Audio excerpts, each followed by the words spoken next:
attracting international interests. Are you aware that the US Safe House Foreign Affairs Committee has urged the USA government to take Americans home for treatment and not dump them in foreign countries? We join the people of Kenya, the health professionals, in saying no to this Ebola facility in Nanyuki or elsewhere within the territory of the Republic of Kenya. Kenyans' interest must come first, Mr. President. On the second issue, like all other Kenyans, we are greatly alarmed by the targeted, well-oiled ethnic profiling of the people of the Mount Kenya community.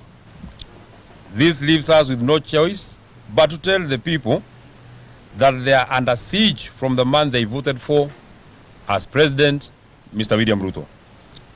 Apart from denying them development, maiming and killing their children, issuing shoot-to-kill orders, the president has now orchestrated a 41 versus 1 narrative to sever the people of the Mount Kenya region.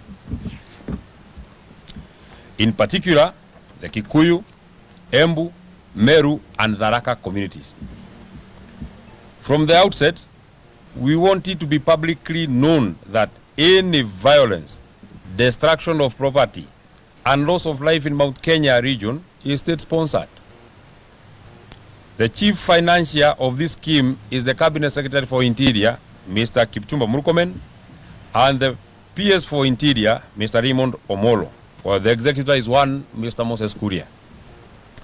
We want to remind Mr. William Ruto a simple story of the former president of Liberia, Mr. Charles Taylor.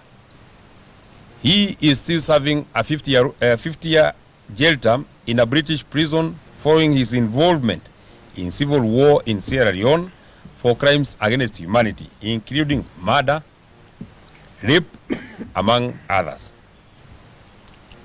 To Mr. Moses Kuria, Mr. Kipchumba Murkomen, Mr. Omar Hassan, Mr. Raymond Omolo, be reminded of Rwanda's Felicien Kabuga.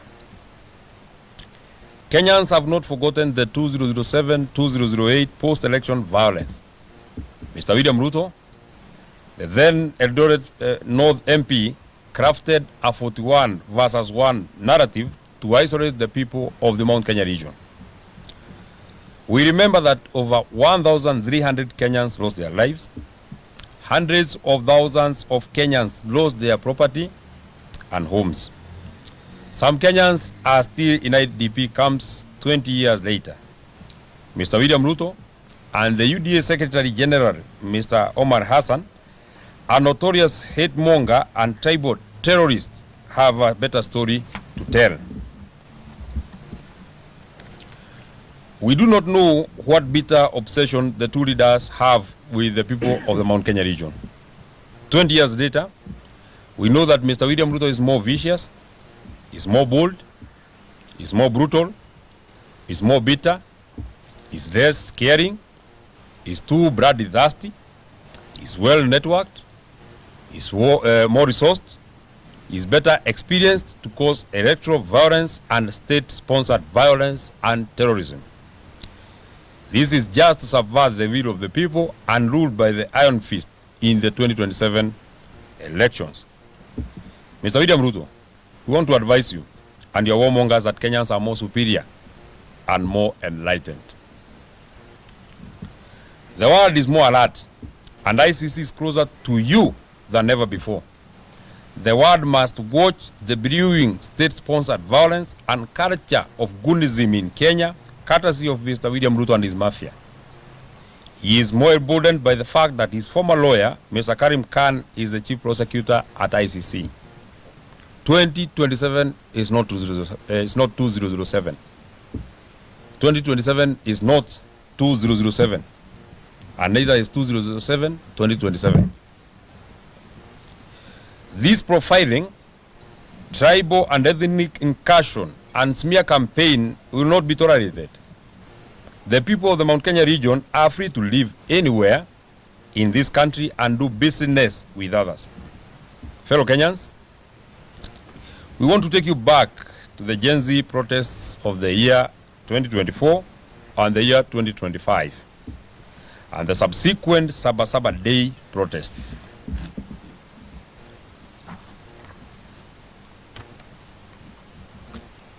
Hundreds of our young people were killed by this regime. We have buried some and others have never been seen. We have not forgotten.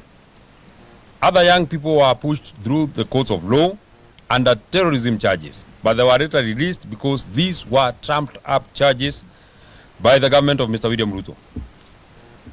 We know that the peaceful protests in the Mount Kenya region specifically were infiltrated by state-sponsored militia under police protection. These goons viciously attacked and torched national government offices in North Kalau, and at least 7 county government vehicles were torched. The identities of these goons were given to the DCI, and to date, not a single arrest has been done. However, innocent young people were apprehended and forced to record false statements to implicate the area Senator John Medhu, myself.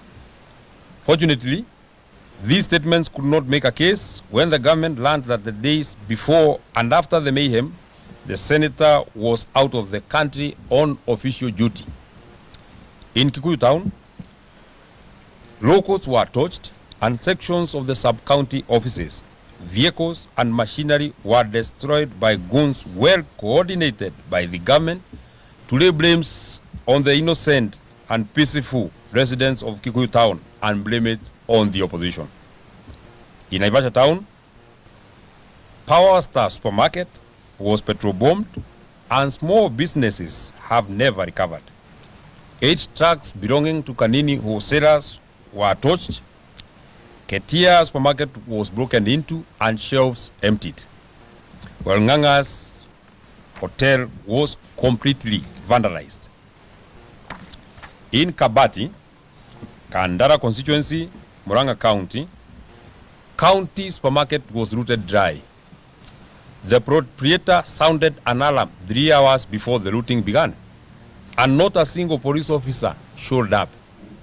The culprits were non-locals, guarded by police in plain clothes. In Meru town, Maguna's supermarket was torched in broad daylight to lay blame on the DCP National Organizing Secretary, the Honorable Midhika Linturi. Video clips of police officers and goons torching the supermarket went viral online. No arrests were made, no arrests have been made. In Githurai, Kasmat supermarket was broken into and looted. It took over 4 hours before the police responded. Concurrently, the cooperative bank breaking took 2 hours in the same area, and no police officers appeared at the crime scene of crime. More recently, on the 18th of May 2026, when public transport services providers kept their vehicles off the road to protest the high fuel prices, protests in the Mount Kenya towns were infiltrated by state-sponsored goons. They destroyed property, blocked roads, and looted businesses. More such actions of state-sponsored violence have been meted to the people of Kajiado and Narok, specifically Kitengera and Kiserian towns. Dear Kenyans, we have given you the above selected cases to demonstrate the tribal incursion and targeted blackmail of the people of Mount Kenya. 2 weeks ago, at State House, Mombasa, Mr. William Ruto and Mr. Kithure Kindiki and UDA allied MPs of the Mount Kenya community within prompted Mr. Omar Hassan, the venomous UDA Secretary General, and Mr. Amason Kingi, the Speaker of the Senate, to a tribal offensive against the people of the Mount Kenya region. The script was well executed. They were later backed by the National Treasury Cabinet Secretary John Bandi and the Senate Majority Leader Aaron Cheruiyot. Mr. Omar Hassan has clearly told the people of Mount Kenya that they will never be anywhere near power. He called the people of Mount Kenya all manner of names. All this was in front of the president and his deputy, who were nodding happily.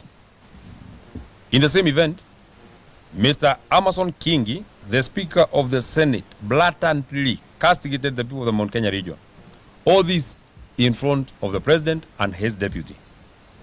Mr. John Bandi, the Cabinet Secretary for Treasury, has told the people of the Mount Kenya region that they should be nowhere near the leadership of this country. He has not been asked a single question. He is the Cabinet Secretary in charge of the National Treasury. The Lamu County Woman Member of Parliament Muthoni Marubu warned Kikuyus in Peketoni and Lamu that they would be killed if they do not vote for William Ruto in 2027.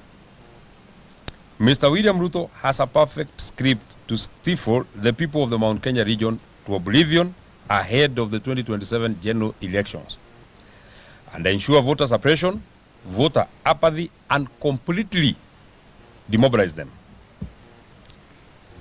To the people of the Mount Kenya region, we stand with you as your leaders. You are Kenyans, and a majority of the people of Kenya stand with you. Be strong. We remind you that you are still the sons and daughters of Mau Mau. Since the government of Mr. William Ruto will not protect your businesses and your properties, you must invest in private security and secure your properties. Know your neighbor and keep watch. Ahead of the anticipated June 2026 Gen Z anniversary and the Finance Bill 2026 anticipated protests, we have received credible intelligence that Mr. William Ruto, through Mr. Kipchumba Murkomen, Mr. Raymond Omoro, and Mr. Moses Kuria, are planning to destroy businesses and property belonging to the people of the Mount Kenya region. Do not allow people not from your locality to protest and destroy property and your businesses. Remain peaceful and protect your towns and villages. Fellow Kenyans, we further heard that the UDA allied MPs from the Mount Kenya region were trying to shout at Omar Hassan, the UDA Secretary General, to resign. In fact, they gave him 48 hours to resign. It is now over 350 hours. Vote out if you're men. Vote out if you're women enough. Why haven't you called on MATIANG'I, John Bandi, Kithure Kindiki, and William Ruto to resign? We are not fools, and we are not your children. You are our colleagues, and we know you well. Further, we know that you are in the William Ruto script to split the mountain and introduce new wheelbarrow parties. We are waiting for you to bolt out of UDA. Bring that wheelbarrow in whichever color. Some of your friends have been trying, and the dream hasn't taken off yet. Where were you when William Ruto killed hundreds of Gen Zs? Where were you when goons were wreaking havoc on our people? Where were you when Ruto unleashed goons on the people of Kenya? Where were you when Gikomba Market, Wakulima traders, Githurai and Roysambu traders were being harassed by Mr. William Ruto? Where were you when night demolitions were being carried out by Mr. William Ruto on the said markets? Where were you when children and women were attacked in churches in Wetima, Kariombangi, and Mweki? Had you lost your senses and you have found them now? Fellow Kenyans, the attacks sanctioned by Mr. William Ruto, Mr. Kipchumba Murkomen, Mr. Raymond Omolo, and executed by Mr. Moses Kuria and Mount Kenya, William Ruto allied MPs are being wheeled and carried out by the foreign police officers who have attacked women, and children in Wetima and Mweki churches who have since been promoted to higher ranks. We have them in their names. We also have their service numbers. The team leader for the Nairobi Sierra Group is Mr. Major Nicholas Mwachovi. The other members of the group are Corporal John Maina, Corporal Vincent Maronga, Peter Matu, Owen Kagia, David Uchieng, Eric Obiero, Jeff Mutweri, Jackson Kioko, Kefa Okuoyo. Finally, we want to urge the people of Kenya to remain vigilant. Your life is in your hands. Do not expect William Ruto to take care of your security when he cannot even secure himself. His mind is full of violence. That is the end of our statement. Thank you very much. Asanteni sana. It is very comprehensive. You need not to ask questions. Asanteni sana.